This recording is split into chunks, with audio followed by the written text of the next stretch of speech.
Hello everyone, स्वागत है आपका हमारे यूट्यूब चैनल चनाक्रोस में। तो गाइज आज का हमारा टॉपिक होने वाला है migration. Actually migration total 3 type की होती हैं, बट हम अक्सर बात करते हैं सिर्फ 2 माइग्रेशन के बारे में।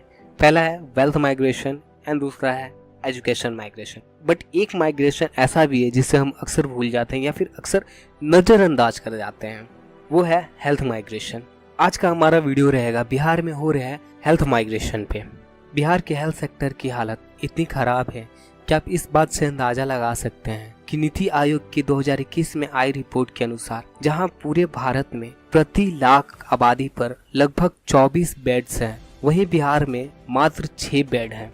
हैरानी की बात तो ये है कि भाजपा समर्थी बिहार के मुख्यमंत्री श्री नीतीश कुमार जी से जब उस समय ये पूछा गया कि बिहार की हेल्थ सेक्टर की हालत आखिर इतनी बुरी क्यों है, तो उन्होंने बड़ा गैर जिम्मेदाराना तरीके से कहा कि उन्हें नहीं पता कि आखिर बिहार की हेल्थ सेक्टर की इतनी बुरी होने की वजह क्या है। इसी बेड की कमी के कारण कोरोना काल में कोरोना और गैर कोरोना पीड़ित मरीजों का इलाज अस्पताल के फर्श पर होते हुए पूरे देश ने देखा। बिहार की हेल्थ सेक्टर इतनी बदबूदार है कि बिहार चुनाव 2020 की कवरेज के दौरान दी लल्लन टॉप की टीम ने जब मधुबनी के बेनीपट्टी प्राथमिक स्वास्थ्य केंद्र का दौरा किया तो उस रिपोर्ट में यह निकल करके आया कि उक्त प्राथमिक स्वास्थ्य केंद्र पर तकरीबन 2 लाख लोगों की जिंदगी आश्रित थी। गंदगी इतनी कि खुद उल्टी को भी उल्टी आ जाए। लेकिन दिक्कत ये है कि वक्त के साथ लोगों के लिए आम बात हो गई है। यही कारण है कि पूर्व सीएम से लेकर के मौजूदा सीएम तक को बिहार के हेल्थ सेक्टर पर भरोसा नहीं है। पिछले साल जब लालू प्रसाद यादव जी को अपना किडनी ट्रांसप्लांट कराना था तो उन्होंने बिहार तो छोड़िए इंडिया के किसी डॉक्टर पर भरोसा नहीं किया और वो सिंगापुर चले गए। और मौजूदा सीएम श्री नीतीश कुमार जी का हाल तो ये है कि उनको अपना हेल्थ चेकअप करवाना था तो वे बिहार के सबसे बड़े सरकारी हॉस्पिटल पीएमसीएच को छोड़ दिल्ली एम्स पहुंच जाते हैं। यहाँ तक कि जब उन्हें मोतियाबिंद का ऑपरेशन करवाना था तो वो तब भी एम्स दिल्ली ही गए। पिछले महीने जब बिहार के पर्यावरण मंत्री तेज प्रताप यादव को सीने में दर्द होता है तो वो बिहार के डॉक्टरों पर भरोसा तो करते हैं लेकिन सरकारी डॉक्टरों पर नहीं, जबकि उनके छोटे भाई और बिहार के मौजूदा उप मुख्यमंत्री तेजस्वी यादव खुद बिहार के स्वास्थ्य मंत्री हैं और तो और वो खुद भी बिहार के स्वास्थ्य मंत्री रह चुके हैं। जब बिहार के नीति निर्धारकों को अपने सिस्टम पर भरोसा नहीं है तो एक आम नागरिक कैसे भरोसा करे।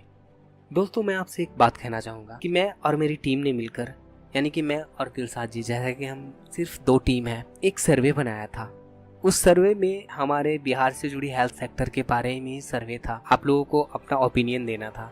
बट अगर मैं बात करूँ तो वो सर्वे लगभग 100 लोगों के पास पहुंचा था, बट उसमें से सिर्फ 10 लोगों ने उस सर्वे को फिलअप किया था। वो सर्वे का डेटा हमारे पास इतना छोटा आया था कि हम आपको शेयर भी नहीं कर सकते, वो डेटा दिखा भी नहीं सकते। तो मैं उस सर्वे का लिंक अपने डिस्क्रिप्शन बॉक्स में डाल दूंगा। अगर आप चाहो तो उस सर्वे पे जाओ, पढ़ो और अपनी राय फील करो, ताकि हमारे पास एक प्रॉपर डेटा आए कि हमारे बिहार के लोग आखिर हमारे हेल्थ सेक्टर के बारे में, बिहार के हेल्थ सेक्टर के बारे में क्या सोचते हैं। चलिए, ये तो हो गया हमारे सर्वे के बारे में। आगे बढ़ते हैं। 9 अगस्त 2023 का मामला है। जमुई सदर अस्पताल में जब यूरिन बैग खत्म हो गई तो वहां के कर्मचारियों ने कोल्ड ड्रिंक की बोतल लगा दी।